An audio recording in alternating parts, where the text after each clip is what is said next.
Today, I'm planning to speak about the power of the Guru. It's a topic I find endlessly fascinating. I covered a few aspects of this in my previous talk when I spoke about the power of the Guru's silent teaching, and I may well comment on other aspects of the Guru's power in a future talk.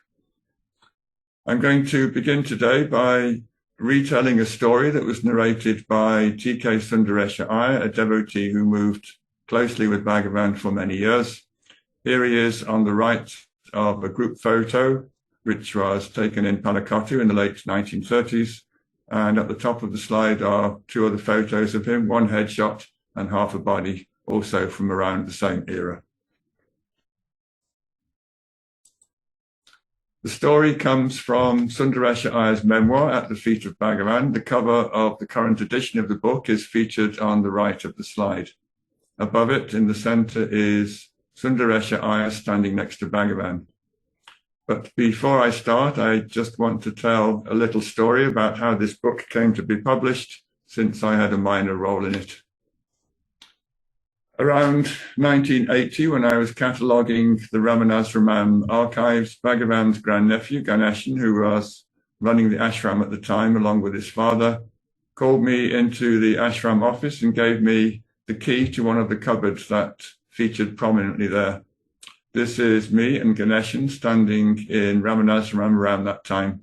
We are attending a book release function, and both of our hands are on a plate that contained a book.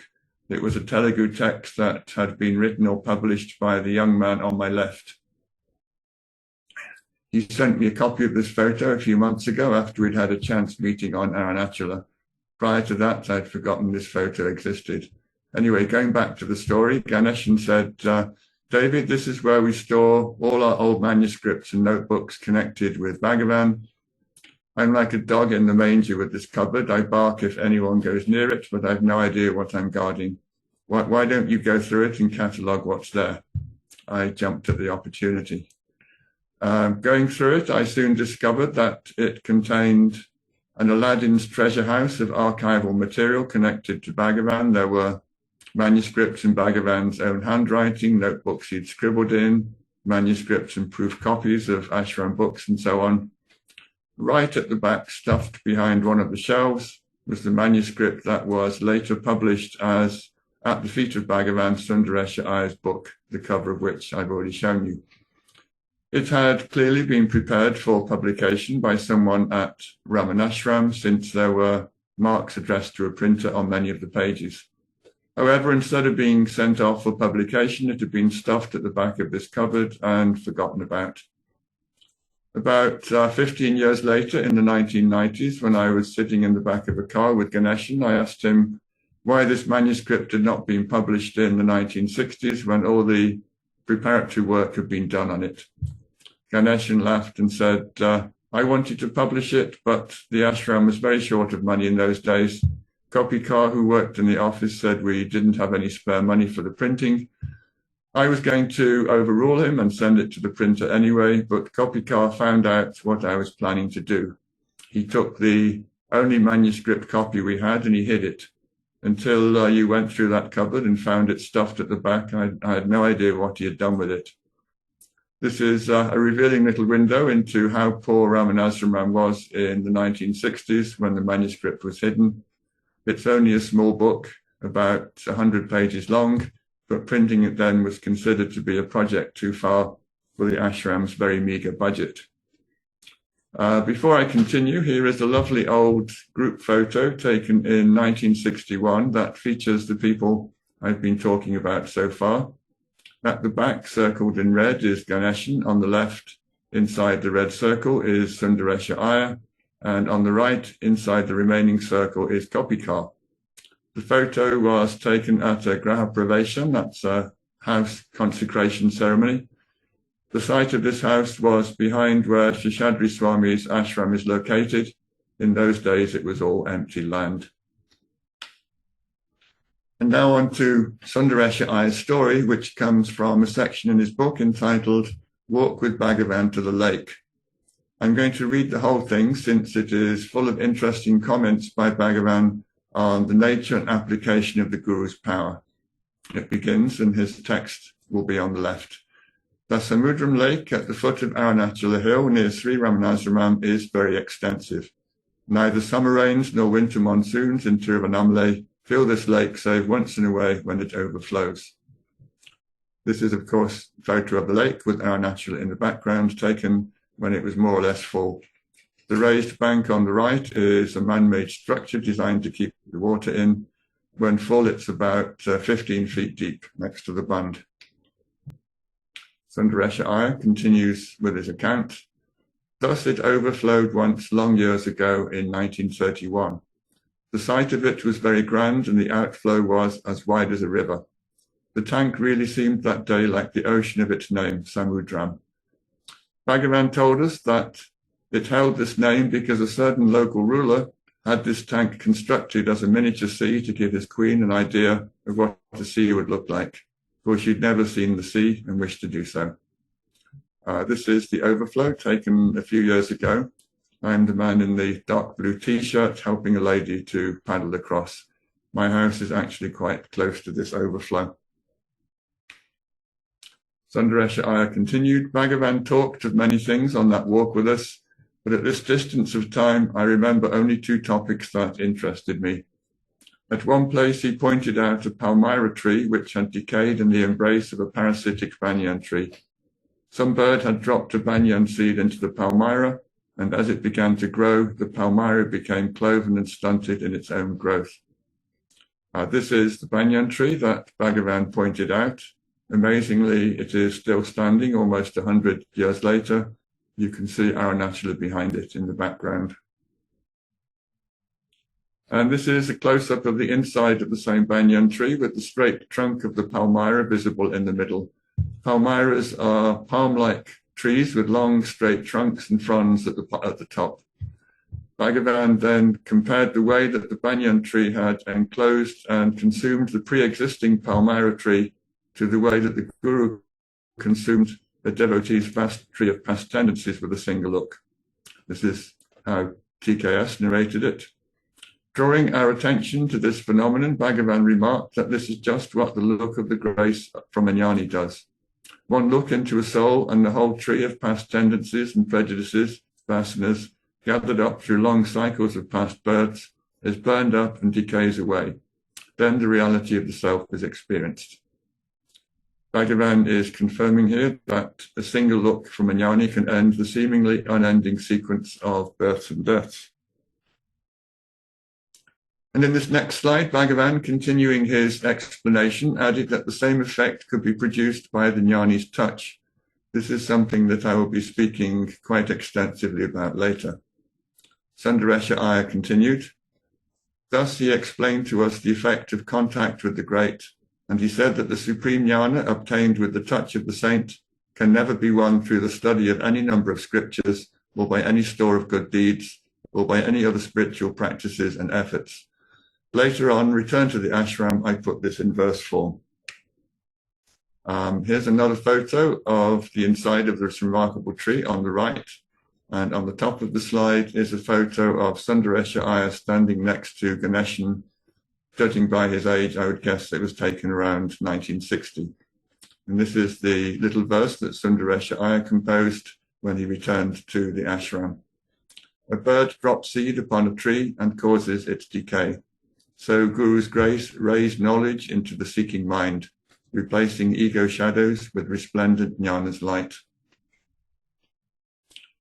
There is a footnote on this page in the text, which I assume was written by Sundaresha Iyer himself, and this is what it says. The seed of the huge banyan tree, which grows to shelter hundreds, is one of the tiniest and represents unselfish benevolence. The seed of the palmyra, which is so large, grows into a tree which can hardly shelter a single man from the sun, and so well represents the selfish ego. Yet this tiny seed can be dropped by a bird in its droppings, and while it grows, it can demolish the palmyra tree itself. So the tiny seed of grace can destroy the great tree of egoism. Sundaresha Iyer continued, then when we actually came to the overflowing outlet at the end of the lake, we all marveled at its width. We stayed there for some time and then returned. Here's a chance for viewers of this talk to marvel as well. This is the most recent time Samudram overflowed at the end of last year. Over 60 centimeters of rain were recorded in a gauge near Ramanashram over a period of only 36 hours. There were major floods locally, and at least 10 people died in Tiruvannamalai from drowning, mudslides, or collapsed houses. This clip, in which I am standing by the overflow and speaking with my friend Bob, gives some indication of how major the flood was. The flow was even stronger on the previous evening when I visited with my wife Miri.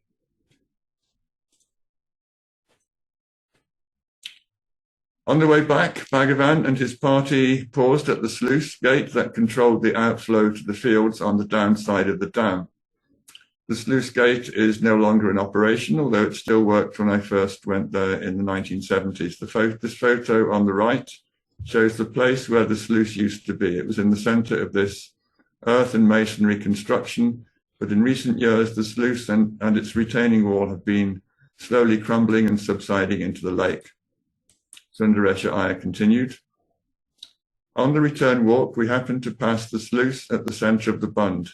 Pointing to this, Bhagavan remarked, "Look at this small outlet as compared with the big one at the end. But for this small hole through which the stream of water trickles, the vast contents of the lake would not be helpful to vegetation." And Bhagavan continued, "If the bund breaks, it will be a regular deluge, and the entire crop will be destroyed. Only if water be served under proper regulation through this sluice are the plants helped to grow. So too is it with the divine consciousness." And looking at the photo, that looks like me again in the pale blue shirt paddling across the overflow. Bhagavan is establishing his analogy here. The grace and power of the Guru needs to be channeled and released in controlled amounts, the right amount that is needed for the devotee to grow and flourish.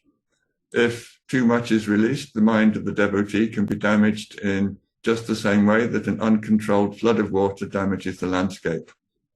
Bhagavan continued, "Unless the bliss of this consciousness is gifted through the grace of the Guru in controlled outlets, the soul cannot be helped to the destruction of its tendencies of the past, for in this way the self, abiding as such in its oneness with the divine, is established in the Guru's state of being." In the next part of the account, Bhagavan will assert that holding on to being consciousness begins to destroy the vasanas that cause the mind to extrovert and move towards objects of perception and thought. Bhagavan then notes that this only happens in the proximity of the Guru. The channeled power of the Guru induces an awareness of being consciousness in those who are near him, and that abidance slowly eliminates the vasanas. This is how he expressed it. Holding on to its being consciousness, the work of destroying the past vasanas proceeds as and when thoughts arise to push the mind into action. This work becomes possible only in the proximity of the Guru. Hence, the Guru is himself like the sluice and irrigates souls with grace from his ocean of kindness, needed so that the self may abide and the old tendencies be withered away. Since Bhagavan, in his conclusion, which I'm about to read out, speaks about the deluge that sweeps everything before it, here is another clip from the uncontrolled outflow that destroyed our local road and came close to destroying a brand new bridge about 1 kilometer downstream. This is how Bhagavan finished his analogy of the floodwater and the Guru's power. He said, "But if the bund is broken, the full force of the whole lake rushes through and sweeps everything before it. This resembles a practitioner, sadhaka, receiving the full force of divine consciousness without the intervening and mitigating grace of the Guru's sluice. He dies without the benefit of having the tendencies destroyed." There are many implications in the statement on the screen, some of which I will address in the next few slides. It seems that the Guru is sitting on and controlling a vast reservoir of power. Released in a controlled and appropriate way, it enables devotees to dwell in a vasana-eliminating state of being consciousness, but if too much power is released, mental and physical damage can result. Too much power, according to Bhagavan, could even be fatal.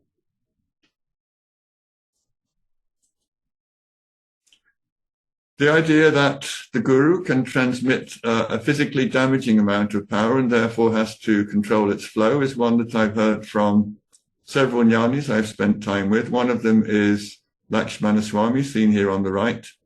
He used to transmit in the ways that Bhagavan did, through silence and through the eyes. When I sat with him, I found that these transmissions induced very strong states of bliss, peace, and utter mental silence. But Lakshmi said privately that not everyone could process the transmission in a beneficial and purifying way. He said that in some cases it, to quote his words, overheated devotees' brains, unquote. I think that after this discovery, he toned it down a bit and even began to see people less and less. The other person I want to mention is Papaji, seen here on the left in a photo that was taken in the early 1950s. He told me once that the unregulated flow of the Guru's power could be both damaging and even fatal. Look at those cows outside the gate, he said to me once. If I try to transmit to one of those cows, it will not get enlightened. It will probably just go mad and then die. In both of these cases, the teachers had learned that there is a limit to how much power from a jnani can be processed in a beneficial way. All of these stories, Bhagavan's explanations on his walk to the lake, and my reports of what Lakshmana Swami and Papaji said on this subject seem to indicate that teachers who have the power to transmit are acutely aware of how too much power can be damaging and that they control their transmissions to make sure that it is always beneficial. When I narrated the story of the walk to the lake, I included the following remark made by Bhagavan that was recorded by Sundaresha Iyer. I'm repeating it again here. He, Bhagavan, said that the supreme jnana obtained with the touch of the saint, my emphasis here, can never be won through the study of any number of scriptures or by any store of good deeds or by any other spiritual practices and efforts.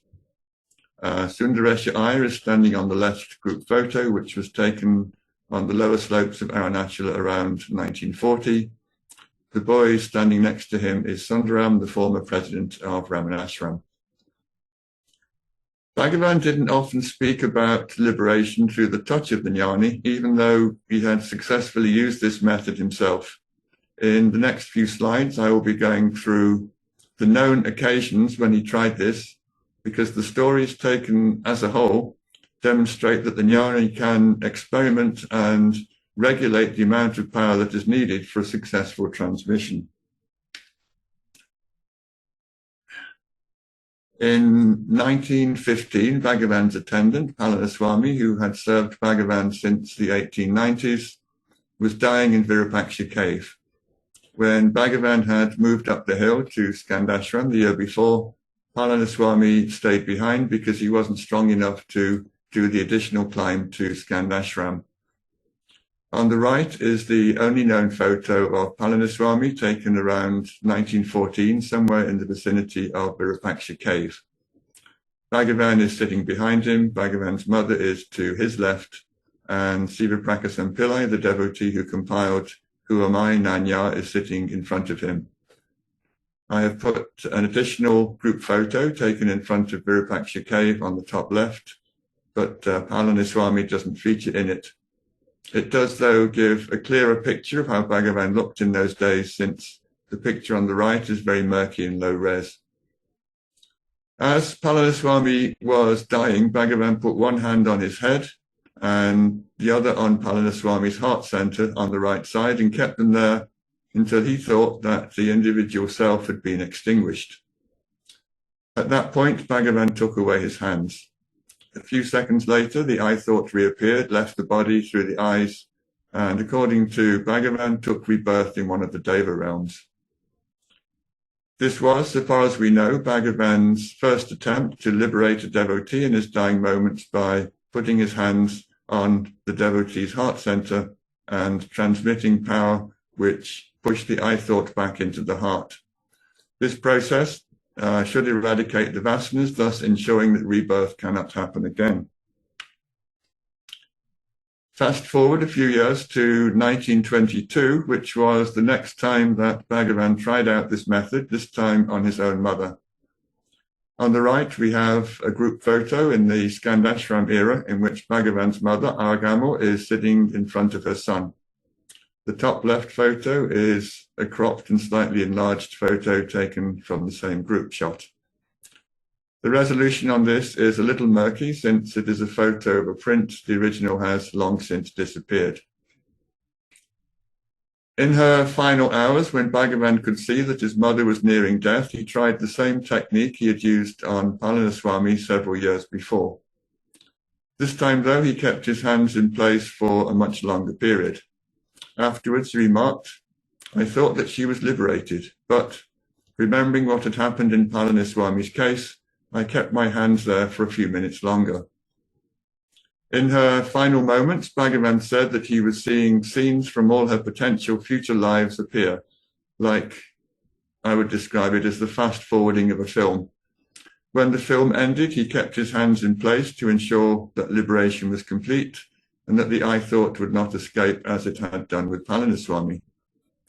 There was an audible ringing noise that Bhagavan heard as the process was being completed with both Palaniswami and his mother. When it happened with Palaniswami, he thought that this indicated that his eye had died, and so he removed his hands. When he heard the same noise as his mother was passing away, he recognized it and kept his hands in place a little longer. When Aragama was passing, several of the devotees present also heard the ringing noise and commented on it. This is how Monagala Venkatramaya described it. He was summarizing a dialogue he just heard in the hall in which Bhagavan himself had explained the circumstances in which his mother passed away. Monagala was the interpreter in the hall in the 1930s and was responsible for recording most of the dialogues that later appeared in talks with Sri Ramana Maharshi. That's Monagala on the right, standing outside his Palakatu hut in the late 1930s. And next to it is a photo of him taken during the same era. And this is what he recorded after listening to Bhagavan's description of the death of his mother. He recorded it in September 1936. He, that's Bhagavan, was all along holding her, his mother's head, with one hand, while the other hand placed on her bosom. What does it signify? He himself said later that there was a struggle between himself and his mother until her spirit reached the heart. Monagala continues, evidently the soul passes through a series of subtle experiences and through Bhagavan's touch generates a current which turns the soul back from its wandering into the heart. Monagala again, the samskaras, however, persist and the struggle is kept up between the spiritual force set up by his touch and the innate samskaras until the latter are entirely destroyed and the soul is led into the heart to rest in eternal peace, which is the same as liberation. Monagala continues, its entry into the heart is signified by a peculiar sensation perceptible to the Mahatma, similar to the tinkling of a bell.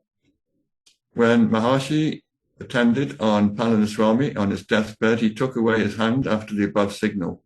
But Palaniswami's eyes opened immediately, signifying that the spirit had escaped through them, thereby indicating a higher rebirth, but not liberation. For the final part of Monagala's explanation, I've added a different photo. This is a group taken in the late 1930s, the era when Monagala was recording Bhagavan's words. Monagala is circled in red, sitting at Bhagavan's feet. He concluded, having once noticed it with Palaniswami, Maharshi continued touching his mother for a few minutes longer, even after the signal of the soul passing into the heart, and thus ensured her liberation. When I told the story of Bhagavan's walk to the lake, he made it quite clear in his comments that too much power from a guru could kill a body without destroying the vasanas that would bring about a rebirth. In the two cases I've just summarized, Palaniswami and Aragamo, it's possible to conclude that too little power, or power not applied for long enough, can also fail to destroy the vasanas that bring about rebirth. It seems that some experimentation may be required to get exactly the right balance, and that Aragamma was the ultimate beneficiary of a previously unsuccessful experiment in transmission. I'm going to return to this topic later. Before I continue with that theme, I want to add more examples of Bhagavan touching the heart center of devotees in their dying moments. I'm going to give full details, all the details I have in the next two cases, since I think that these incidents are not as well known as the two more famous ones I've just discussed. I think the next occasion Bhagavan used this method was probably Valli the deer, who lived in the ashram and passed away there in the 1930s. I'm going to read out in full Annamale Swami's account of Valli's life and her passing away in the ashram. There are no photos of Valli that I know of, so I will put up a photo of her samadhi, which was built by Annamale Swami with Bhagavan standing next to him, supervising. The little shrine is next to the stairs at the back of Ramanaswaram. The samadhi shrine in the center of this line, that of an anonymous crow, had not been constructed when the top photo was taken. It does, though, appear in the center of the photo of the bottom, which also has the names of the deceased animals who are buried there. Annamale Swami's narrative begins. Some devotees once brought a baby deer and left it at the ashram. Initially, Bhagavan was reluctant to accept it. Why do we want a deer in the ashram? Who will look after it? He asked. I should mention that it was ashram policy that animals were not accepted at Ramanashram until some resident devotee had agreed to take full responsibility to feed them and look after them. Annamale Swami continues. It was only when Madhava Swami, Bhagavan's attendant, volunteered to look after her that he allowed her to stay. The deer, which was called Valli, grew up as an ashram pet. Bhagavan regularly fed her with rice, dal, and cashew nuts, a mixture which she greatly liked. Some devotees also occasionally fed her with puffed rice and dal. Valli had no interest in the puffed rice. She would pick out the dal piece by piece and leave the rest. This is a photo taken outside Bhagavan's bathroom in the 1930s. Annamale Swami is on the right, Bhagavan is in the center, and Madhava Swami is standing behind Bhagavan's shoulder. The story continues. Valli often came to the hall and put her forehead on the soles of Bhagavan's feet. Sometimes when she did this, Bhagavan would play with her by pushing his feet strongly against her head. Valli would respond by playfully butting Bhagavan's feet. At other times, when Valli danced on her hind legs, Bhagavan would stand alongside her, imitating her actions by dancing with his feet and waving his arms. This is, of course, Bhagavan sitting in the old hall. It would have been wonderful to have a photo of Bhagavan and Valli dancing or interacting together there, but as I said earlier, there are no photos of her that I know about. Annamale Swami continues with his story. The photo here is of Isanya Mutt, which, as its name suggests, is located on the northeast side of Arunachala. It's about 4 kilometers away from Ramanaswaram. The photo was taken in 1980.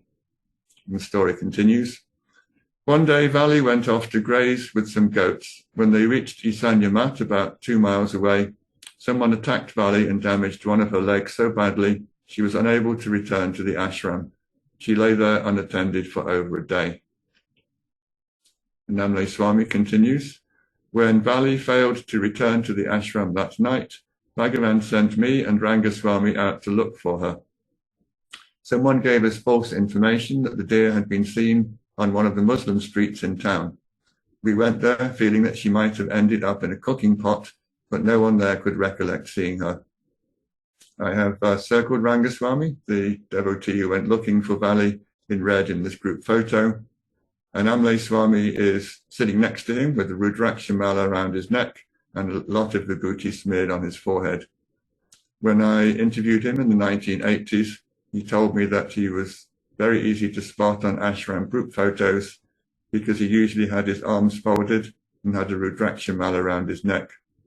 TK Sundaresha Iyer, whose account began this presentation, is standing behind Annamale Swami and Rangaswami. He's the man dressed in white with folded arms. Annamalai Swami's narrative continues. Valli was discovered the next day by a group of devotees who were walking near Isanya Mat. They bandaged her leg and brought her back to the ashram. A local vet, who was also a devotee, examined her and decided that her leg had been broken. He bandaged it and gave us a few instructions on how to look after her. This is Annamalai Swami standing on the left. As I mentioned in the last slide, he is easy to spot because his arms are generally folded. He's wearing a Rudraksha mala around his neck, and he has a liberal daubing of vibhuti on his forehead. Annamalai Swami now gets to the part of the story where Bhagavan put his hand on Valli's heart center as she was about to die. The building at the top is the old dining room at Ramanashram, the place where this incident took place. And below it is a photo of Bhagavan sitting in the old dining room in the 1930s, being fanned by Mudaliya Patti. The old dining room was located where the Samadhi hall is today, and you can see the apex roof of the old hall peeping out behind it. That enables you to get your bearings. The story continues. We put her in a corner of the old dining room, but she never recovered from her injury. About a month later, Bhagavan, sensing that she was about to die, went to the basket in which she was lying. It was very early, about 4 a.m. He sat next to her, putting one hand on her head and one hand on her heart center. Annamalai Swami continues. Bhagavan occasionally did this to devotees who were dying. His aim was to make the mind go back into the heart and die there. When this technique was successfully applied, the fortunate devotee attained self-realization.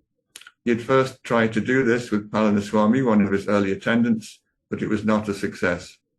In later years, he successfully brought about the self-realization of both his mother and Lakshmi the cow by touching them in this way while they were dying. The photo shows Annamalai Swami and Lakshmi together. In the 1930s, devotees used to take it in turns to put a rope around Lakshmi's neck and take her out to graze when there was no food available in the ashram. And here is Annamalai Swami's description of Bhagavan's hands-on intervention in Valli's final moments. Bhagavan kept his hands in this position for about an hour. Once during this period, Valli urinated on him, but he paid no attention. He remained at her side, touching her head and heart center, until she finally passed away at about 5 a.m. I don't think that Bhagavan brought about her self-realization because he never talked about the incident. If he had been successful, I'm sure he would have told us about it.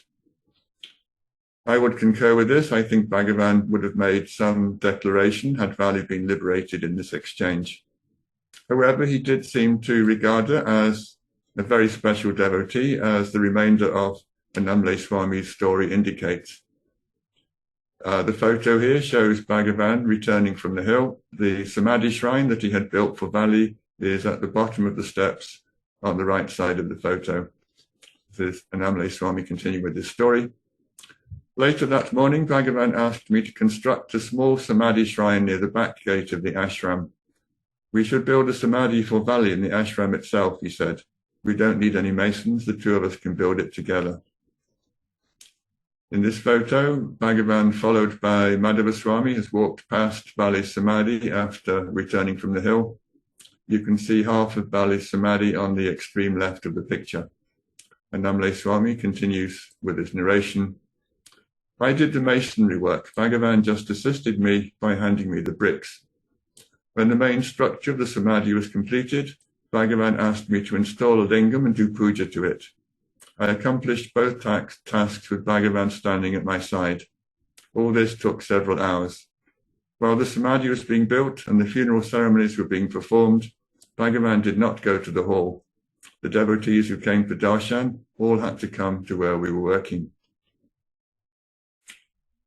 The main photo here is a murky and damaged image of Bhagavan returning to Ramanashram from a walk on Arunachala. I have included it here because it shows Valli's Samadhi very clearly. Yogi Ramaya is standing next to Bhagavan on the steps, while Madhava Swami is the attendant standing slightly behind him. Bhagavan occasionally made special arrangements for the burial of devotees if he thought their spiritual attainments merited it. When I spoke about Mastan a couple of months ago, I mentioned that Bhagavan sent Kunju Swami to Desor after he passed away to construct an elaborate samadhi that's prescribed when Saiva saints die. And when Mudaliapati died, he intervened and requested that she be buried as a sannyasin in her own compound instead of being cremated. There are two photos of Mudaliapati I've superimposed here on the slide. In the one at the bottom, she's standing outside the Ramanashram office with her daughter-in-law, Kamakshi Amma.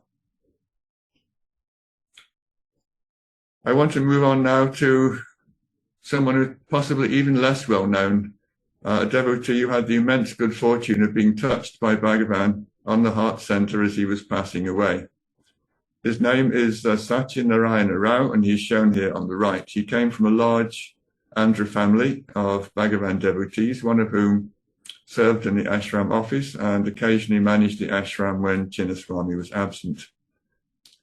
In 1939, Sachi Narayana Rao was dying in one of the Ramanashram rooms. Devotees who visited him reported that he appeared to be in a lot of pain. News of this was brought to the old hall, but Bhagavan initially seemed to have little interest in the matter. What can I do? He said. Am I a doctor? The photo at the top is Bhagavan sitting on his sofa in the old hall. However, after a few minutes, he got up and went with Krishnaswami to the room where the man was dying. Sachi Narayana Rao was lying on a bed in a small room which was next to the storeroom. Bhagavan sat next to him and put one hand on his head and the other on his heart center. Sachi Narayana Rao had previously been twisting and turning in bed in an attempt to alleviate his pain, but a few seconds after being touched by Bhagavan, he quietened down, closed his eyes, and lay still on the bed. After about half an hour, Bhagavan said, "We've finished here, we can go and eat."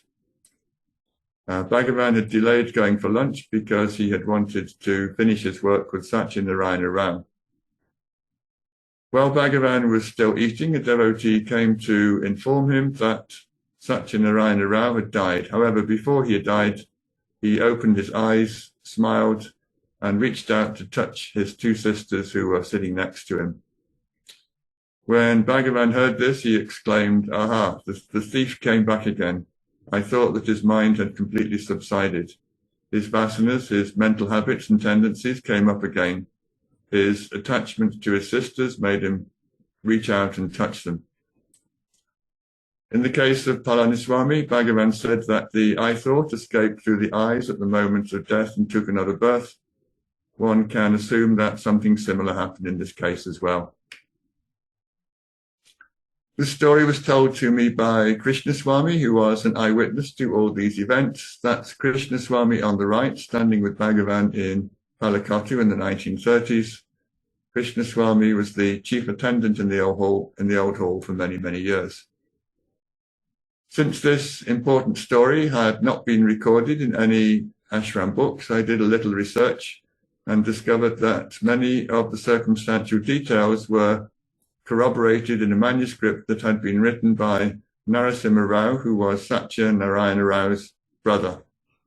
Known as Griddle or Narasimha Rao, he was the brother I mentioned earlier who occasionally helped Chinnaswami in ashram management business. Narasimha Rao, the brother of the dead man, features in this group photo, standing directly behind Bhagavan and wearing the white shirt.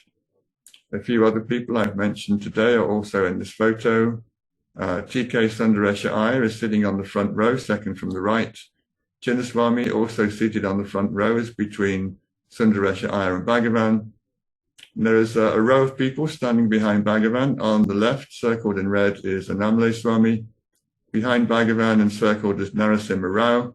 And then two people along on the right is Kunju Swami. I want to move on now to the final story of Bhagavan touching devotees on the heart center as they were passing away. It is, of course, the case of Lakshmi, the cow. Her case is a little different in ways that I will explain as I tell the story. The photo is of Lakshmi with one of her many calves. Bhagavan is squatting next to the calf. I'm not going to tell the story of Lakshmi in full, since I've done that elsewhere. There is a whole chapter about her in The Power of the Presence, part 3, and I also made a video about her in 2014. I will give the links to those presentations in the write-up to this video. I want to focus instead on her final moments when Bhagavan visited her and put his hand on her heart center. But before I do that, I want to mention a couple of incidents that indicate what a mature and exceptional devotee she truly was. The first story was narrated by Shantamal, the woman in white who is standing behind Bhagavan. She was the head of a group of Brahmin widows who did most of the cooking at Ramanashram for many years, and this is what she reported. She, Lakshmi, would come daily to the ashram, have her meals, graze on the ashram land, enter the hall, and sit contentedly near Bhagavan. In the evening, she would go back to the town with the other women. Once, when Lakshmi was pregnant for the 3rd time, she came into the hall after lunch. Bhagavan was reading a newspaper at the time. Lakshmi came near him and started licking the papers. Shantamal is the woman in the center of this group. She continued. Bhagavan looked up and said, "Wait a little, Lakshmi," but Lakshmi went on licking. Bhagavan laid his paper aside, put his hands behind Lakshmi's horns, and rested his head against hers. They stayed like this for quite a long time. I stood nearby looking at the wonderful scene. After about 10 minutes, Bhagavan turned to me and said, "Do you know what Lakshmi is doing? She's in samadhi." This Shantama in this photo is standing at the rear of the photo, dressed in her usual white sari. She concluded, "I looked at her and noticed that tears were flowing in streams down her broad cheeks. Her breathing had stopped and her eyes were fixed on Bhagavan." After some time, Bhagavan changed his position and asked gently, "Lakshmi, how do you feel now?" Lakshmi moved backwards as if reluctant to turn her tail towards Bhagavan, walked around the hall and went out. A similar story was recorded by Sadhu Nathananda, seen here on the bottom right. Bhagavan and Lakshmi are above him. Note the huge grin on Bhagavan's face. Bhagavan often had a big smile on his face when he was with Lakshmi. I think he was responding to the huge love that Lakshmi felt towards him.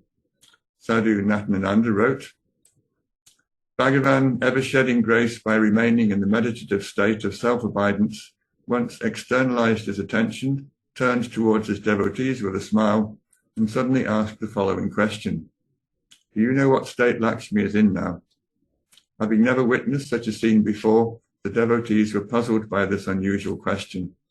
There was a cow standing in front of him with a motionless and fixed expression on her face. Nathananda, seen in a different photo at the bottom, continues. The ever-cheerful Bhagavan said, to the astonishment of the devotees, she is in Nirvikalpa Samadhi, revealing by this brief comment the extraordinary power of his grace. The cow, affectionately called Lakshmi, was closely associated with the ashram. When she came as usual for Bhagavan's darshan and stood in his presence, Bhagavan looked at her with great affection and started stroking her head. As a consequence of receiving this hasta diksha, initiation in which the Guru places his hands on the disciple's head, she experienced immediately the state of Nirvikalpa Samadhi. I will move on now to the day in 1948 when Lakshmi passed away. The narrator here is Surinagama, seen below the photo of Bhagavan and Lakshmi, the cow. In the first segment, she describes how Bhagavan put his hand on her heart center on her final day. She wrote, when Bhagavan came to the cowshed at 9:45, as usual, he came to Lakshmi. Bhagavan sat on the hay by her side, lifted her head with both his hands, and passed one of his hands lightly over her face and throat. Then, placing his left hand on the head, he began pressing with the right hand, with the right hand fingers her throat right down to the heart. Since the action in this story takes place in the Ramanashram cowshed, here is a photo of it on the day it was inaugurated in the early 1930s. Bhagavan is seated in the center while Lakshmi is the cow on the far left. Story continues. After pressing like that for about a quarter of an hour, he said, addressing Lakshmi, "What do you say, mother? Do you want me to stay here alone? I could stay, but what to do? All the people would be round you, as in the case of my mother. Even so, why? Shall I go?" Lakshmi remained calm, devoid of all the bonds of this world and of the pains of her body, as though she were in samadhi. Bhagavan sat there unwilling to move, and with a heart full of compassion. I was overwhelmed at the sight and exclaimed involuntarily, "Oh, Mother Aragammal had the greatest luck, so has Lakshmi now." Having liberated Lakshmi with his touch, Bhagavan, perhaps surprisingly, decided to return to the hall while she was still alive. He must have been very confident that her eye thought had been definitively extinguished. G.V. Subramaya, seen here in the center, recorded Bhagavan's final remarks to her. Bhagavan addressed her in the tenderest voice, saying, "Amma, mother, what do you want? I must now go to the hall, as the people there will be asking for me. But wherever I may go, I will never leave you. I will always be with you. You are all right." The top photo here is of Lakshmi's Samadhi inside Ramanasramam in the row of animal samadhis that includes valleys. The bottom photo is of Surinagama in old age. The quote on this slide is what Surinagama recorded Bhagavan saying in the hall after Lakshmi had passed away. In the case of Lakshmi the cow, Bhagavan often told us that all the past incidents in life welled up in the same manner as in the case of the mother, but they subsided ultimately, which did not happen in the case of Palaniswami.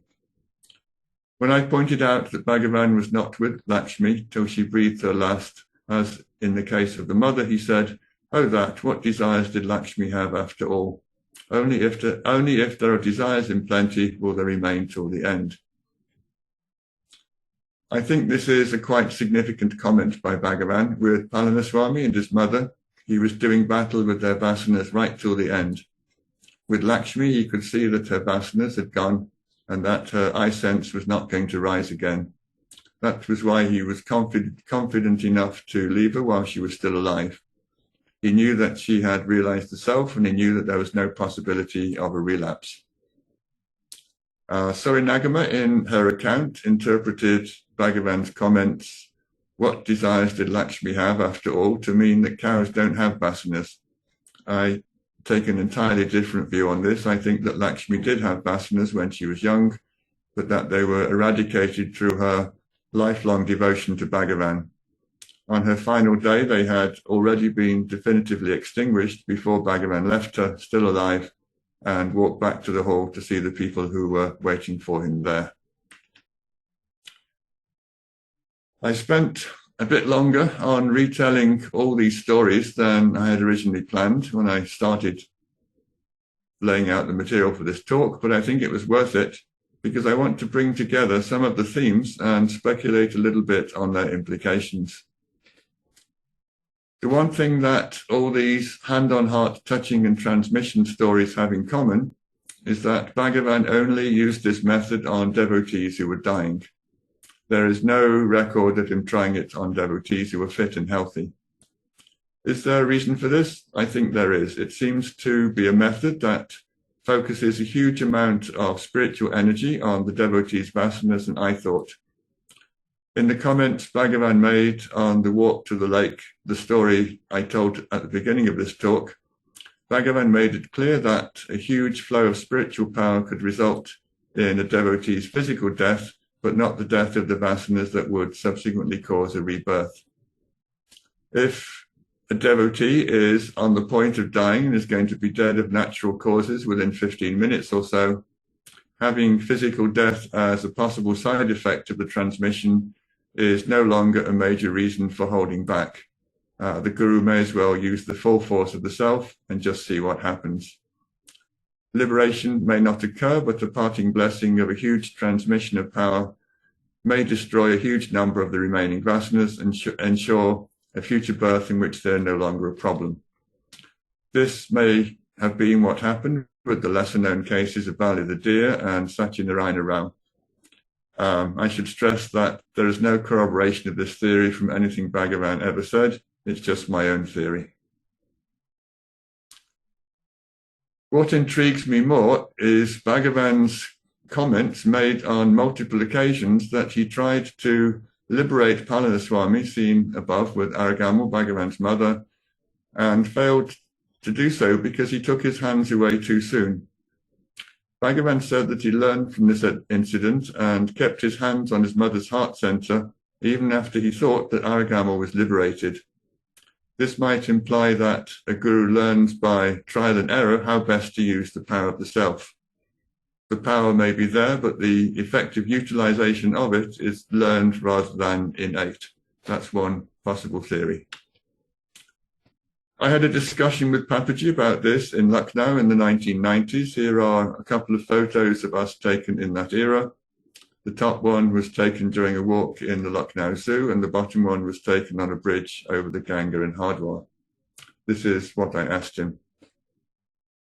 Doesn't the story of Bhagavan's attempt to liberate Palaniswami and his mother, and Bhagavan's own comments on them, indicate that Bhagavan learned how to use this hands-on heart-centered technique effectively by trial and error?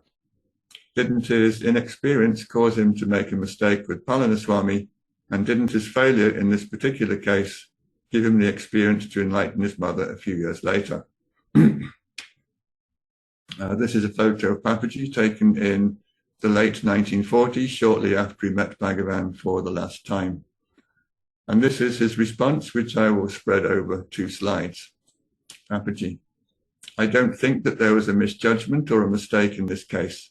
It was not the fault of the Maharshi that Palaniswami failed to realize the self in his dying moments. I would say instead that the Jivatman, the individual self of Palaniswami, would not admit any interference from the Maharshi because it was not yet ready for enlightenment. For freedom, one needs the grace of the Paramatman, the Supreme Self.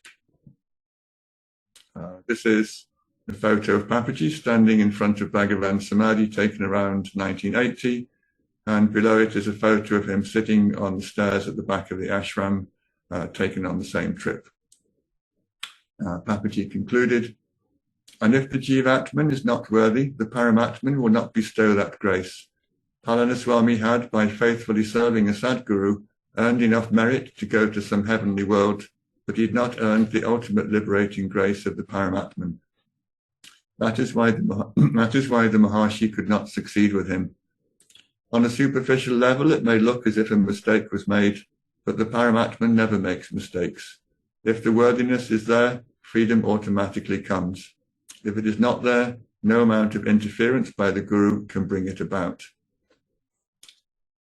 I love Papaji's perspective on this. His immense reverence and ekabhakti, his one-pointed devotion to his Guru, made it impossible to even consider the possibility that Bhagavan had made a mistake with Palaniswami, even though Bhagavan himself said on several occasions that a lack of prior experience in that case caused him to remove his hands too soon.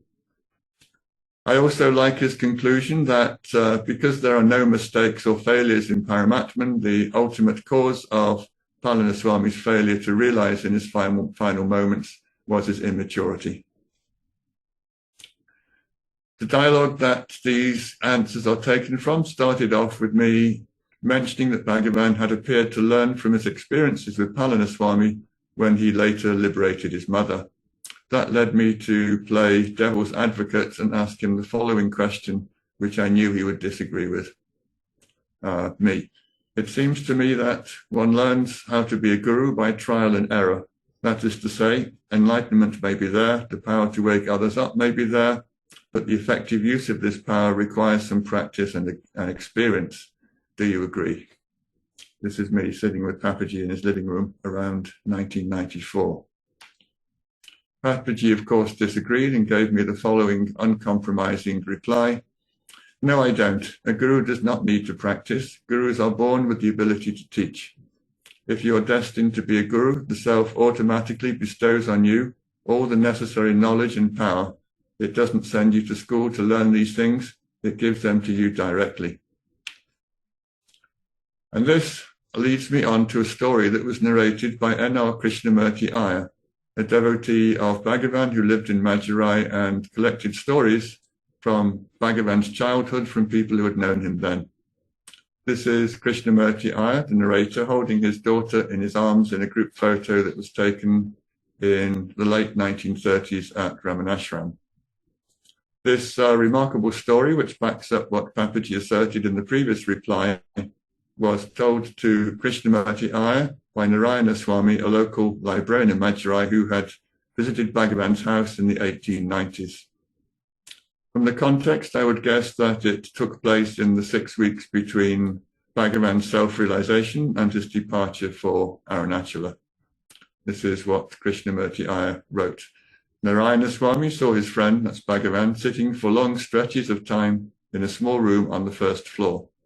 Narayana Swami, thinking that it was some kind of meditation, asked Bhagavan if he could also learn how to sit like this. Bhagavan told him to sit cross-legged on the floor. As he was sitting there, Bhagavan pressed the point of a pencil midway between his eyebrows. On the right, there is a picture of Krishnamurti Iyer as an old man in the 1980s, and next to it is a crop from the previous photo showing him and his daughter in the late 1930s. The story concluded.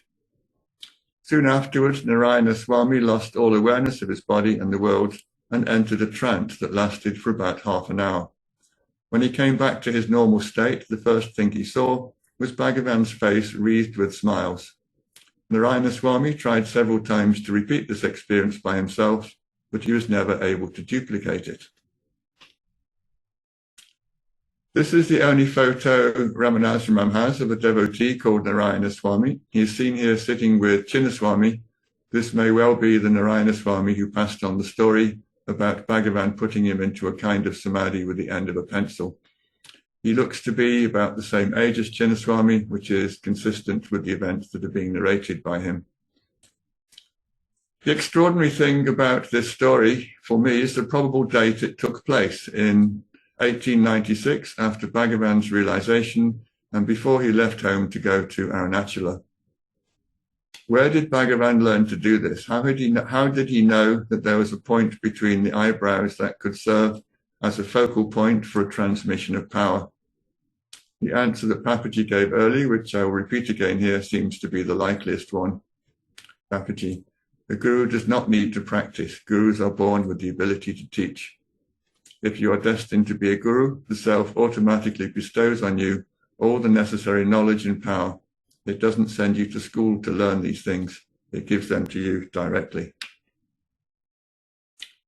I want to raise another point that is relevant to this discussion about devotees who realize the Self after being touched in their final moments by Bhagavan.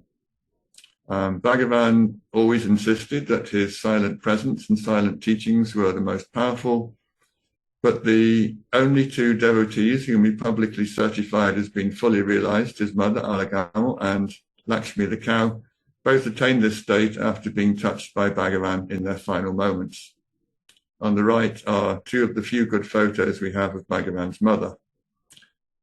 Liberation through the touch of the Guru is not something that Bhagavan spoke much about, but it did produce the results in these two cases.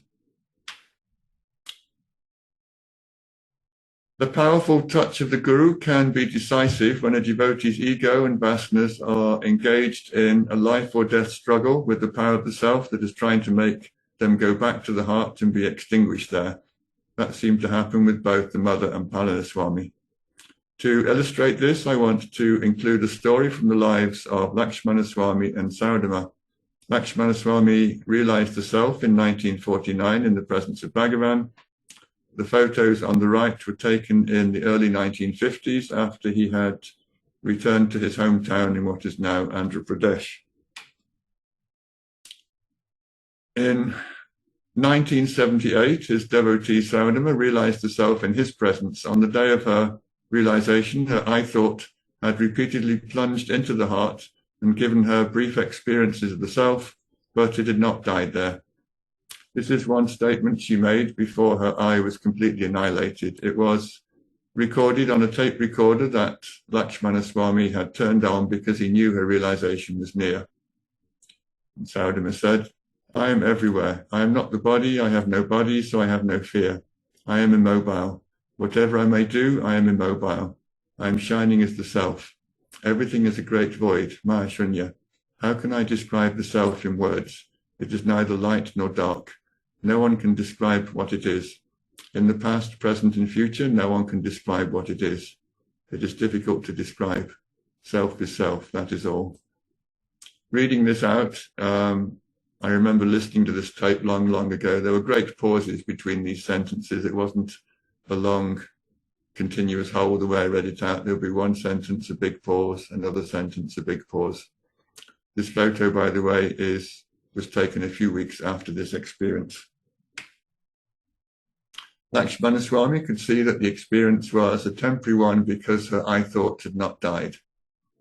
He played back her words to me from the old tape and then made these comments.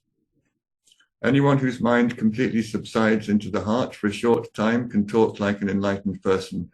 Their experience of the self is the same as that of a realized person. However, their I thought is not dead and it's likely to re-emerge at any time. Such an experience is not the final state because it is not permanent. This photo of him was taken in 1974, 4 years before the events of this story took place. And this is how I recorded the final climactic moments in No Mind, I Am the Self, the book I wrote about their lives and teachings. I've spread it over 2 slides. Throughout that day, Sauda's mind kept sinking into the self, but on each occasion it came out again. At 4 p.m., the I thought went from the heart to the brain and started to bang against the inside of her skull. Sauda said later that it was like an axe trying to split her head open from the inside.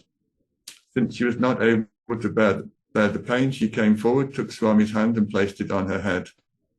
These photos both date from around the time that this story took place. And this is how I concluded the narrative of her realization. The I thought went back to the heart, but again it was only a temporary subsidence. 3 minutes later, it rose again and once again started to bang against the inside of her skull. Sauda came forward, placed her head on Swami's feet, and a few seconds later, the I thought returned to its source and died forever. This seems to have been a surprisingly violent process. There was acute pain as something inside Saudama's skull was banging and trying to escape. Lakshmi told me while I was interviewing him about this that if he had not been there to effect the definitive subsidence and extinction of her I thought, it would have somehow escaped to her skull and headed off for another birth. These are the occasions when the power of the Guru is needed to kill the ego. The Guru can see that the I is not dead, even though it's experiencing the self and talking as if it is enlightened. In these circumstances, the Guru and the Guru alone can then use the power of the self to subdue and permanently eradicate the I thought. That's me at the bottom, incidentally, sitting with Saudama in the early 1980s. This episode with Saudama and Lakshmi has some similarities to the account I gave earlier, in which Managala Venkataramaya recorded Bhagavan struggling with the I thought and the samskaras of his dying mother. I will repeat the relevant phrases here. Managala. He, Bhagavan, said later that there was a struggle between himself and his mother until her spirit reached the heart. Evidently, the soul passes through a series of subtle experiences and through Bhagavan's touch generates a current which turns the soul back from its wandering into the heart. The samskaras, however, persist and the struggle is kept up between the spiritual force set up by his touch and the innate samskaras until the latter are entirely destroyed. It would seem that there is often a major battle between the dying ego and the power of the self as it tries to make it go back to its source and die there. The top photo from the 1930s shows Managala circled in red with Bhagavan in a group photo that was taken outside the old hall at Ramanashram. For the final segment of this talk, I want to raise and then give potential answers to a question that has always intrigued me. Why do some jnanis have the power to liberate others while others don't? Some realize the self but don't have the destiny to be a teacher or have the liberating power to reveal that state to others. Or they simply have no inclination to teach since they are satisfied with the knowledge of the self that has been revealed to them. Muruganar, for example, wrote thousands of verses expressing his gratitude to Bhagavan for having granted him liberation, but he always declined to be a guru and would usually tell people who wanted to be his devotees to follow Bhagavan instead. Lakshmi and Papaji, featured at the bottom of the slide, both realized the self through Bhagavan's power and grace, and in later life both had the power to reveal that state to people who came into contact with him. Muruganar, circled in red in the top photo, didn't have that destiny and didn't want it. So where did that power come from? First of all, I will say that I know of no statement by Bhagavan that would shed light on this question. However, the two teachers at the bottom have both given me answers to this question, which I'll be more than happy to share with you. I gave an answer from Papaji, seen here outside his old family home in downtown Lucknow in 1992, earlier in the talk. For him, it was simply a matter of destiny. If the self has decided that it wants you to be a realized teacher, it gives you all the necessary power to do the job. You don't earn that power by undergoing long periods of tapas or meditation. It's not a result of anything you've done or practiced in the past.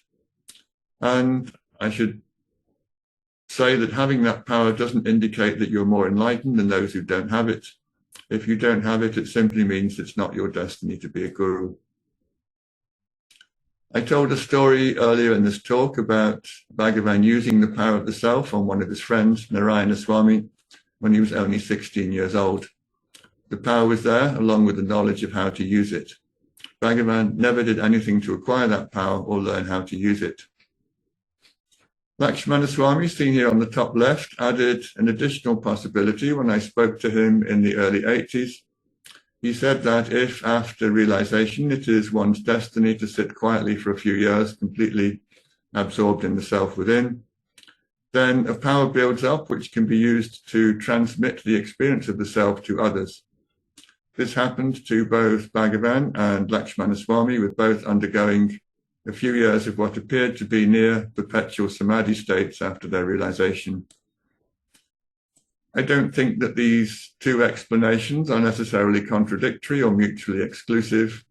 A guru's destiny may include a long post-enlightenment period of self-absorption. It's not something that the jnani decides to do, it's just something that happens, something that's a part of their physical script. However it may have arrived, Bhagavan's body was clearly and visibly charged up with the power of the self.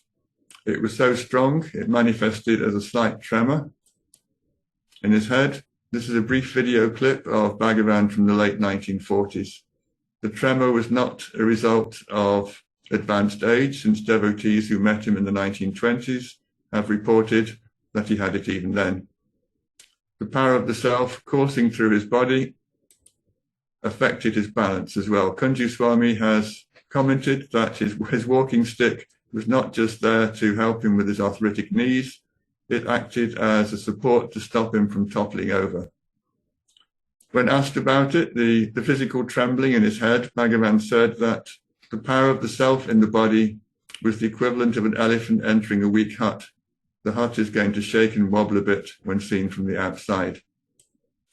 This tremor was there almost all the time. It disappeared when he withdrew into the self in what appeared to others to be samadhi states.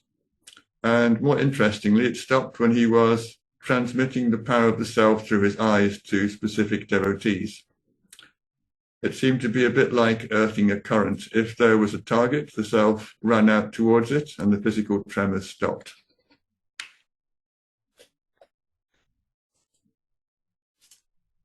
For the final part of this talk on the power of the Guru, I want to return to Papaji because I got a very interesting explanation on the true source of the power, one that I'd not read or heard anywhere else. Before I give his views on this, I want to give a preliminary quote from him about the nature of desire, since it is relevant to what follows. Like Ramana Maharshi, Papaji taught that vasanas, the hidden desires, create the objects that appear in front of us. The converse of this is that when desires are wholly absent, nothing is seen. The dichotomy of seer and seen vanishes. The quote will appear over 2 slides. Papaji. When there are desires, desires manifest, and there is no liberation. Everything and everyone you see around you are manifestations of your desires. When you have no desires, you don't see anything at all. Try it now and see for yourself. Stop the mind in its desires and see if there is anything left to see. When there is a desire, the eyes start working and they start seeing things, which become objects of desire. Papaji continues. The seer and the seen are maintained by the desire of one for the other. When the desires are not there, there is no seer and nothing to be seen.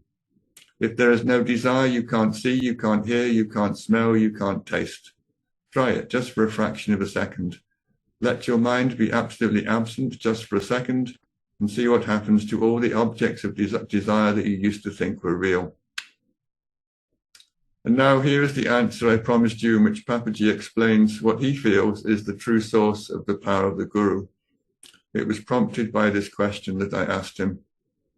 David, the Maharshi said once that the Guru never does anything in response to a devotee's request because he has no sankalpa, no ability to act with a particular goal in mind.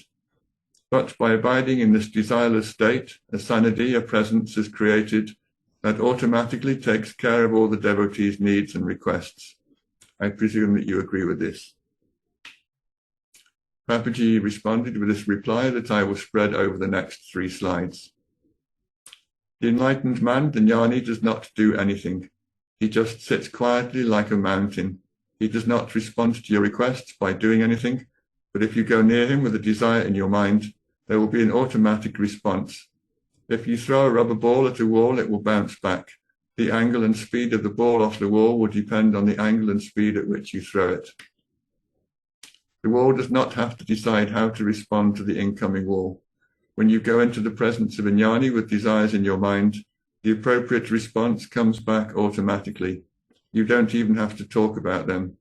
If your mind is in the presence of a jnani, it will be flinging its desires at the wall of his enlightenment, and that wall will give you back what you desire or need. But if you go into the presence of a jnani without any thoughts or desires, what will be reflected back will be the state of thoughtlessness and desirelessness. In his presence, you will be established in that state. This is the sanadhi, the presence of the jnani at work. You don't have need to ask for anything, just go near him. I like this answer. The power of the Guru works according to Papaji because the Guru himself has no agenda, no desire to use his power. Seeing nothing other than his own self and having no desires of his own, he doesn't see anything that needs to be fixed, improved, or changed. And bearing that in mind, I will conclude with some advice from Papaji on how to take full advantage of the Guru's desireless state. Papaji. When I was at Ramanashramam in the 1940s, I used to spend hours looking at the Maharshi's eyes. They would be open and staring, but not focused on anything. Though his eyes were open, they were not seeing anything. Those eyes were completely free of thoughts and desires. The mind is revealed very clearly in the eyes, but in those eyes there was nothing at all to see. In all the hours I concentrated on his eyes, I didn't see even a flicker of a thought or a desire. I have not seen utterly desireless eyes like his on another face. I have met many great saints during my life, but no one has impressed me as much as the Maharshi did. I had asked Papaji several times how the power of the Guru actually worked. He mentioned these multiple requests for information in this final answer. Papaji, if you want freedom, find a man like this who has absolutely no desire, someone who sits unmoving like a mountain. Sit in his presence and see what happens. You want to know who or what it is doing the work when someone gets enlightened in the Guru's presence. Nobody is doing the work. Enlightenment happens in these circumstances because the Guru is abiding in a state of absolute desirelessness. And with that interesting and illuminating answer, I will conclude my presentation on the power of the Guru and its practical applications. Thank you for listening for so long. Steve? There's a raised hand.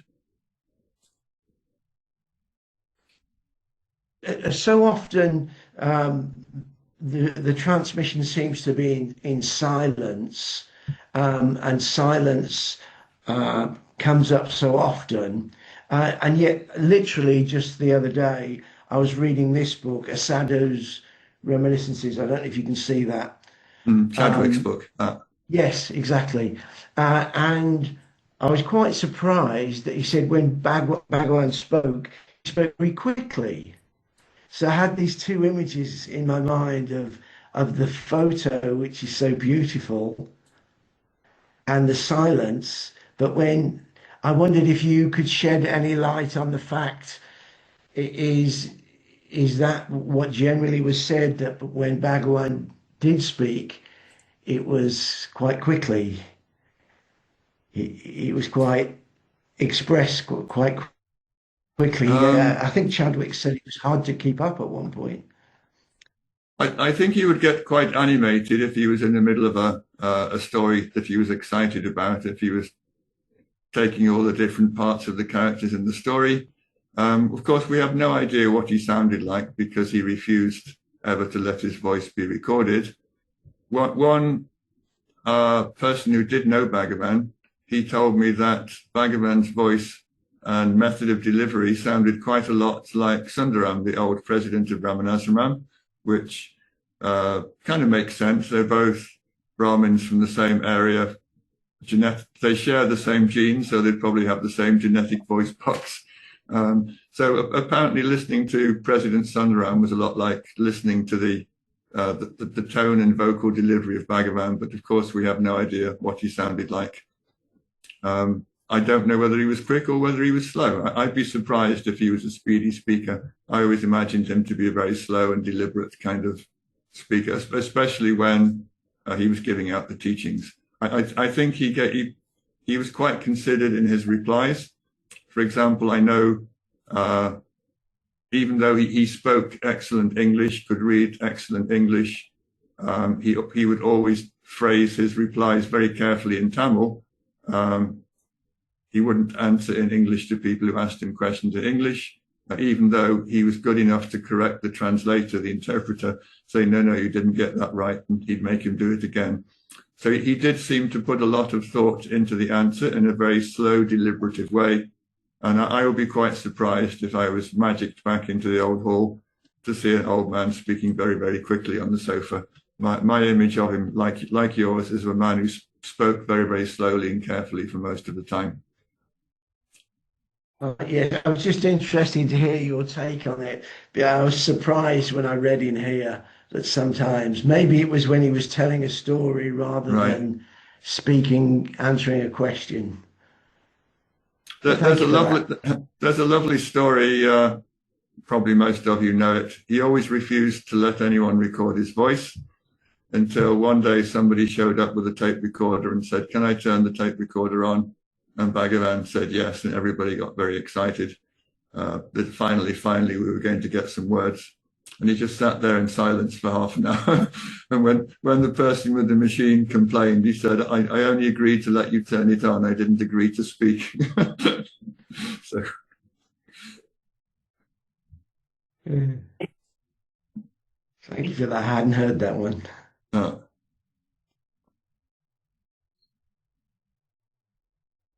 Question from Tony.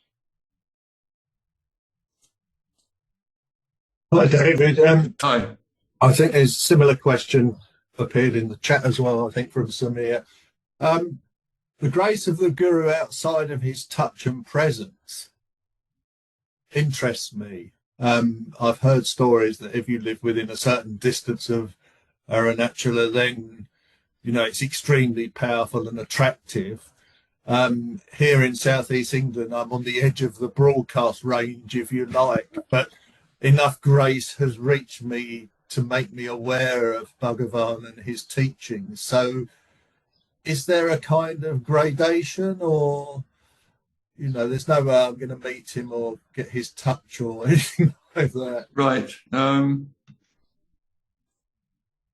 There's no denying the fact that the people who were lucky enough to hang out with him almost and write about it almost uniformly talk about an immense radiant power, immense radiant presence.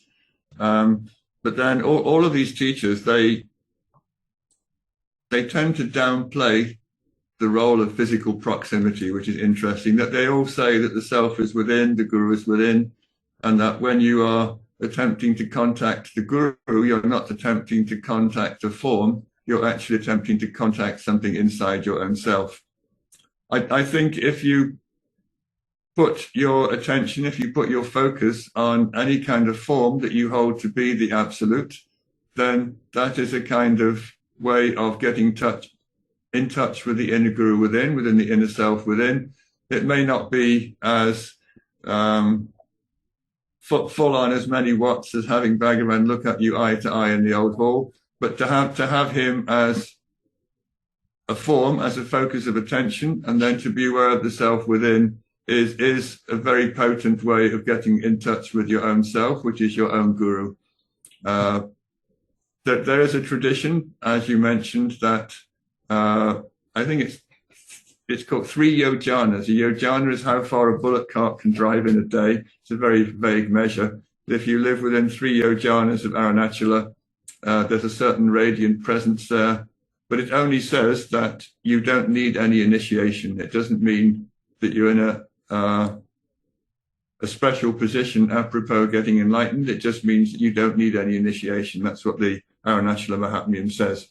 But having said that, I think Arunachala attracts to itself people who are ready to receive its power, ready to receive its grace, and sooner or later you feel it inside yourself, or you feel it strongly enough to buy a ticket and come and experience it directly in form. Yeah. I think the principle of readiness is quite comforting for me, especially. I am where I am because that's where I should be at the moment, so to speak. There's a phrase in, I think it's not Bhagavan, but he actually put it at the beginning of Collected Works. It's from Guhai Namah Shivaya, and he wrote a verse. There was one line in it. It says, "Arunachala, you attract to yourself all those who are rich in jnana tapas." So, if you put in the work to strive for jnana, then somehow, I always imagine this as like the air traffic control, the radar, this kind of thing that goes round and round, and kind of you get a blip on Arunachala's radar, and you get noticed, and then something happens, something good happens in your life. You come into the right circumstances, the right events, you find the right teacher, you read the right book, but there's something about you initiating the process that brings you to the attention of Arunachala. And if you've put the tapas in, if you're striving for jnana, then Arunachala notices you and puts you in the right place, in the right circumstances to benefit. Mm-hmm. I've got to be a stronger receiver at this end. Yeah, no, that's great. Thanks, David. That's really helpful. Thank you. There's a question from Sadashiva, and then Bruce. Yes. Hello, David. Hello. When I visit Hindu temples and I stand in the presence of the Dakshinamurti, I feel a powerful presence, and I was wondering if you could elaborate on the on Bhagavan and Dakshinamurti. There's some correlation there or some connection that I'm not aware of. I think people draw parallels or comparisons simply because they were both silent teachers. Dakshinamurti brought 4 sages to realization through the power of his silence. Bhagavan had a backstory for Dakshinamurti that is not supported by any scriptural texts. He said that the 4 sages quizzed him endlessly with philosophical questions. And finally, he got tired with answering them. He just shut up and sat there in silence and did the job through silence rather than through answering their questions. Muruggana called him out on this once and said, "I've never read any book where this happened." And Bhagavan said with such absolute certainty and authority, "I know this is true," that Muruggana conceded that he was actually Dakshinamurti and that he was recollecting the incident from when he got tired of answering everybody's questions and then went on strike and just sat in silence and finished the job in silence. But that was just Murugan's take on Bhagavan refusing to back up his story that Dakshinamurti originally fielded all the questions. Definitely, Bhagavan was a big advocate of teaching in silence. Dakshinamurti was, in a sense, an incarnation of Shiva's silent power. I don't think, beyond comparisons, there's a connection between the two. In Saivism, so let me say, in Vaishnavism, all the avatars incarnate for a purpose. They get born, they grow up, they have a demon to slay. But in the Saiva tradition, Shiva never gets born. They're very proud in Saivism that Shiva never needs to be reborn. If he's needed at all, he arrives ready-made in his adult form. So Dakshinamurti is always Dakshinamurti. He's always the Murti in the form of the silent adult, the young boy, the silent young boy teaching. So there's no connection or any suggestion that one became the other. If Shiva is needed to perform the job of teaching in silence, then he's there as Dakshinamurti, but you can't necessarily connect him to a form of someone like Bhagavan, except that that same form also has the same power to liberate through silence. I see. Okay, thank you very much. Bruce? Yeah, I wondered if David could comment a little further on Tony's question. There's that commentary, the shadow at the base of the lamp, and that proximity doesn't only attract, those that are seeking enlightenment, but that, the darker elements can be there as well. So proximity doesn't really necessarily, it functions under certain conditions is what I guess I'm getting at. Let's say it doesn't benefit everybody equally. I think that what's being referred to is a verse from Guru Vajrakovai, which is quite a good one. If you've got the old-fashioned kerosene lamp, then there's something around the base. The light shines, and immediately around the base there's a patch of darkness because the light doesn't penetrate the physical solid object at the bottom of the lamp. But if you're 2, 3, 4 meters away, then you're getting the light. But right up close, there are occasional dark zones, shadow zones where there's no illumination. So I would take this to mean that you're not disadvantaged by being a long way away. You can still get the light from a long way away. And if you do have the good fortune to be sitting right next to the source, you may not actually be benefiting. You may be in one of these areas of darkness that is not receiving the light. So there's not a one-to-one correspondence between how much you benefit and how close you are to the source. People who are a long way away can get it, and people who are quite close can miss out on it.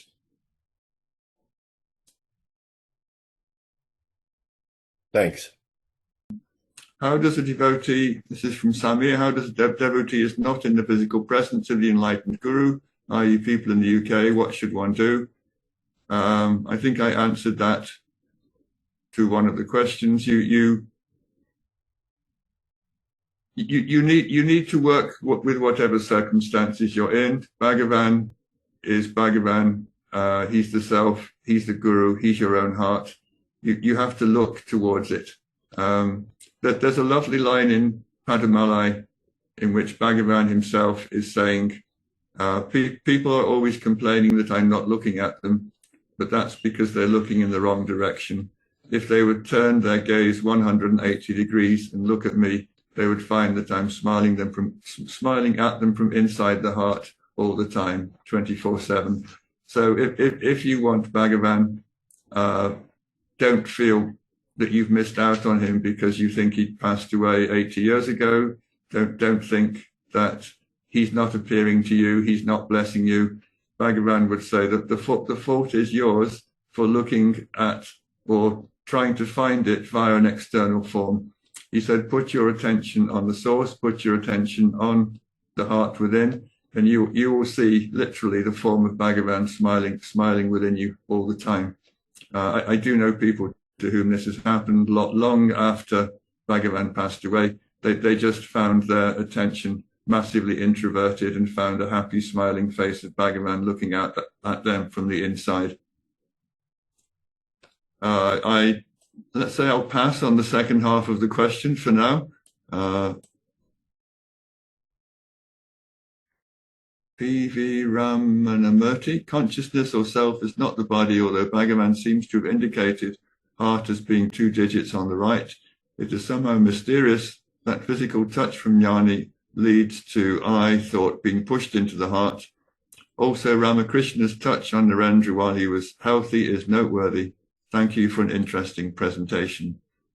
Yeah, I think Ramakrishna, that's an interesting one, that he did the touch while Vivekananda, as he came to be, was healthy and didn't quite get the full experience. Bhagavan said that, an interesting comment on this, he said, had he fully realized the self, then he wouldn't have had the inclination to go around the world and teach and preach for such a long time. That had he been settled in the self on that first touch, he would have sat there and been satisfied with the experience. So I think it was an initiatory touch, which gave him enough Shakti to go on a world tour and spread the word. I'm not sure it was intended to liberate him, but the effect was it gave him enough energy to go around the world and make a great impression of Hinduism and his own lineage as he went around the world. I have no idea why Bhagavan never explained how this worked, how this touching the heart center worked. It just seemed to be something innate to him. It was his own method. It was something that worked. He had experience of it, but there's no details of its mechanism. There's an interesting, I think it's in talks, where Bhagavan is claiming in talks that the heart center is a tangible thing, and that devotees could actually put their hands on Bhagavan's heart center and feel it throbbing away. And apparently Viswanatha Swami, according to the talks version, was invited to put his hand on Bhagavan's heart center to verify this. So I asked him about this, and he was absolutely outraged. He said, we would never have dared to touch Bhagavan's body like this. We would never have dared to. This would be the equivalent of testing the guru to see if he was genuine. I wasn't involved in that incident, and I don't know where that story comes from, but it's nothing to do with me. And I'm always annoyed when I pick up talks that I find this story of Bhagavan inviting me to touch his heart center. It never happened. David, what happened if a devotee forced too much on Atma Vichara? The body can go sick, like all the left side of the body, in pain for a long period and break down nervous system. Is all this vasanas rising up? I think Bhagavan generally said that concentration on an object could give you a problem. So people somehow tend to turn self-inquiry into looking for something somewhere. They think the I is in a particular place, or it's a particular state that you find inside yourself, and you put a vast amount of energy, you channel it onto something that you're focused on. And he said when that happens, that's when you start getting headaches, that's when you start getting physical problems in the body. If you do it naturally and properly, which is to abide as the being consciousness, as your own sense of beingness, without locating it anywhere, then I think these side effects don't happen. I think they're all an outgrowth of putting too much attention and too much energy into a focal point that your attention has assumed for whatever reason to be the I or the source of the I. I don't think self-inquiry done naturally and properly produces all these weird side effects. And somebody says, can you comment on GBK 443? I can read it out. That's Bruce. Should I go ahead and read it out? Okay. Okay, this is from your Murganar and your translation. Even in the this is 73 attaining the self. Even in the state of sleep, in which the body and the world that appear in the waking and dream state cease to appear, you still survive bodilessly. After waking up, you say, I did not become non-existent in sleep. Though this mysterious but natural experience in which your truth shines, know that the utter destruction of the ego, whose form is the five Shis, is the attainment of Atmaswarupa, the underlying reality of the ego. What I'm asking directly to comment on is this is the idea of that the ego is a formless phantom. And here we're having a very specific referencing to the five Shis, our ego, which means that the five Shis are a phantom, and it's a reinforcement of the reality that anything seen is in a state of dream. If you could comment on that, that would be great. I agree with you entirely. It's quite a complex verse. I think that if you know yourself to be self, then you know yourself as Prajna. You're in consciousness, whether the body is awake or not.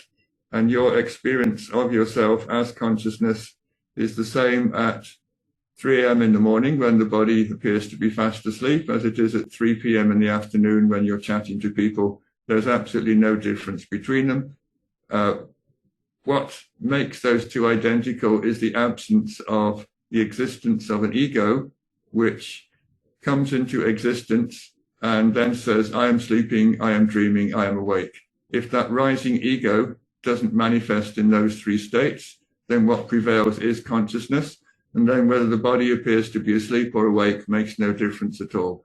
The ego arrogates to itself identifications. It says, I am the sleeper, I am the dreamer, I am the one who's woken up. Consciousness never says any of those. Consciousness doesn't say, I woke up in the morning. Consciousness is always as it is. There's a nice line from Bhagavan. It's a long time ago now, I think maybe 30, 40 years ago, I made a little compilation of quotes by Bhagavan on the nature of sleep, and I put it in the mountain path as like a half-page filler. And Bhagavan said, sleep is only for the one who says, I have awoken from sleep.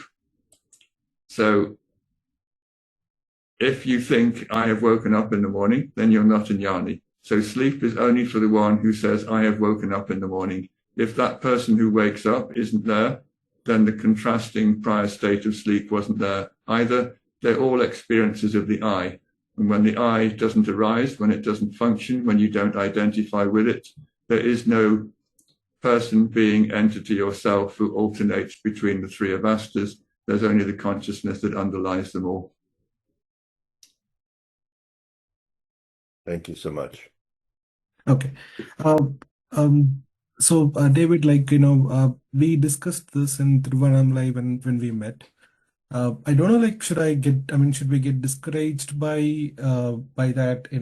For example, we need a guru's proximity because we have seen the individuals like Alagamma, Lakshmi, Palaniswami, and all these people where there was a lot of energy, spiritual energy transmission had been needed for this.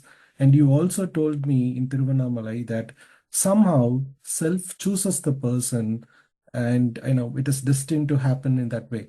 And also in a previous question, you answered saying, you have met so many people after Bhagavan's passing that they still turned within, and then they realized that Bhagavan was smiling in their heart. My question is, the Atma Vichara that we are doing, are we really turning within to the beingness? Because when I ask this question, they all say to turn within and hold on, and it's fine, I understand. But then maximum you can go is the witness.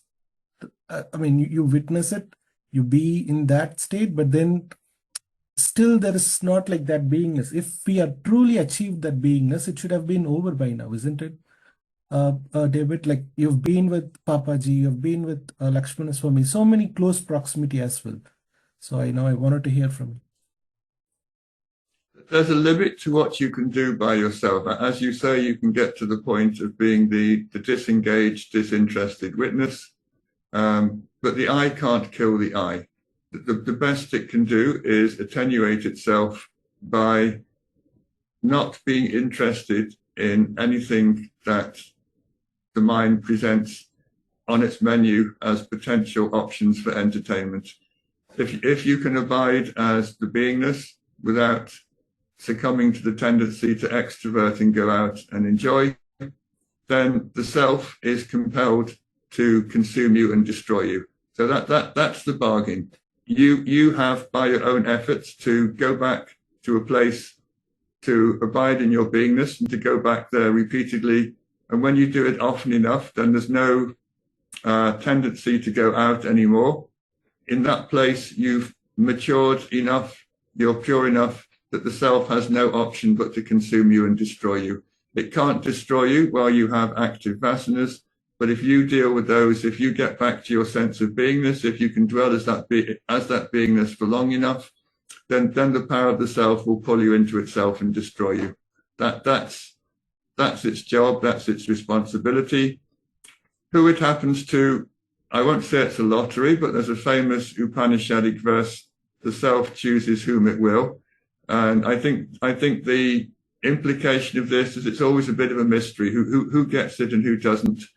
And I think the problem is we can't see who has that attenuated state or not. The self does know, and the self does reach out and destroy those who have no pending vasanas. As Papaji said in that commentary on Palaniswami, that Bhagavan did his job, if you like. He put his hands on his heart center and sent the I thought back into the heart. But the Paramatman somehow said, not today, thank you. That there wasn't the ultimate purity or maturity in Palaniswami's I thought. So Papaji wasn't saying Bhagavan made a mistake. What he was saying was that that Jivatma wasn't pure enough, it wasn't attenuated enough to be offered as a gift or as a sacrifice to Paramatman and be destroyed there. You have to get to that place where there are no longer rising tendencies which are going to extrovert the I. And if you can dwell in that place, then the inner guru has no option but to destroy you. And it doesn't matter whether you're sitting in a physical presence of a guru or not. If you by yourself can reach that state of an attenuated, desireless, thought-free state, then the self has no option but to destroy you. Thank you. Somebody says one new message. I'm just looking. Okay. It all goes to willingness then. Willingness, I'm not quite sure that's the right word. I think Shankara has mumukshutva. You have to have this hunger. You have to want it badly enough. You have to want it to the exclusion of everything else. There has to be something inside you that's saying, no, I'm not satisfied with what I've got. That something else is prior to this. Something is more important. Something is more transcendent. That's what I care about the most. And other things are not going to get in my way. I want this, and I don't want anything else. And when that happens, then you get pulled back into the source and you stay there. But so long as you have competing desires that are always pulling you out, you're not going to go back and stay there. And that really is a recognition of how strong that hunger is, how badly you want it. I always tell a story. Well, it's not a story. It's something that Papaji said. He said, if your clothes are on fire and you're running to the river, and jumping in the river is the only way to put them out. And if, as you're running to the river, your best friend says, come in for a cup of coffee, do you accept his invitation or do you keep running? Obviously, everybody runs straight to the river and jumps in. He said, when you want the self so badly that absolutely nothing else can distract you from it, no invitations, no desires, that's when you get it. But so long as there's something else that has the potential, the capacity to pull you somewhere else, then you'll go off in that direction. It's up to you to learn to have the vairagya, the discrimination, to get back to the self and stay there. But that's all you can do. You can't get that liberation by yourself, but you can get to the point of settling in the being consciousness, not being distracted by everything that wants you to be somewhere else. Go back to it again and again and again.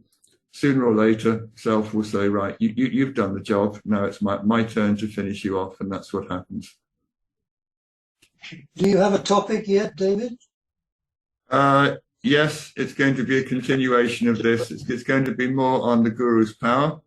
And I really want to analyze a quote that I alluded to in this month's talk. Narayana Iyer, who was a civil servant, came to Bhagavan. He was one of the devotees who was always running there with his problems and asking for solutions. And he said, Bhagavan, when we come to you with all our problems, do you feel compassion for us? And he said, certainly not, which was a bit of a downer for Narayana. I think the idea you only feel compassion if you see something other than yourself or someone other than yourself who is in need of something or doesn't have something that you have. That's not the jnana drishti. That's not the perspective of a jnani. So Narayana Iyer said, then what's the point of us bringing all our problems to you? And Bhagavan said that all the jnani does is abide as the self. But by that constant self-abidance, a presence is set up. He called it sanity, which takes care of all the devotees' needs. It attenuates their karma. It even brings about liberation. So the Guru doesn't bring about the liberation. The Guru simply abides as he is, as the self. But in doing that, he creates a field, a sanity, which takes care of all the business of the devotees who come to see him. So he has no direct dog in the fight. He has no interest in all the complaints of the people who come. He simply abides as the self, and the energy field that is created by that self-abidance deals with everything that comes into its orbit or into its attention. So that's something I want to talk about next month.